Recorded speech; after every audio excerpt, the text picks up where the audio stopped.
తులసి పూజలో పొరపాటునగు కూడా ఈ పువ్వులు సమర్పించవద్దు. తులసి మొక్క పూజలో అన్ని రకాల పుష్పాలను ఉపయోగించరాదు. మత విశ్వాసాల ప్రకారం తులసి మొక్కకు కొన్ని రకాల పువ్వులు సమర్పించడం అశుభం. తులసికి పసుపు పువ్వులు సమర్పించకూడదని మతపరమైన నమ్మకం ఉంది. ఎందుకంటే పసుపు పువ్వులు వేరుతో సంబంధం కలిగి ఉంటాయి.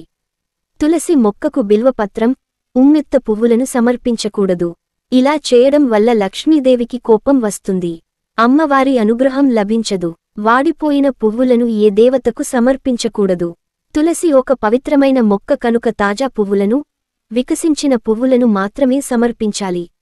వాడిన పుష్పాలను తులసికి సమర్పిస్తే కోరిన కోరికలు నెరవేరకుండా పోవడమే కాదు చేసే పనులలో ఆటంకాలు ఏర్పడవచ్చు.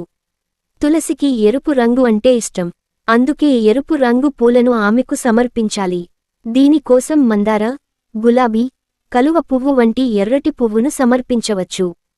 తులసికి పూజ చేసే సమయంలో తాజా, స్వచ్ఛమైన పుష్పాలను మాత్రమే సమర్పించాలని గుర్తుంచుకోండి. తులసి మొక్కకు ఎండిపోయిన, పసుపు రంగు, కత్తిరించిన లేదా పేరు తెలియని మొక్కల పువ్వులు సమర్పించవద్దు.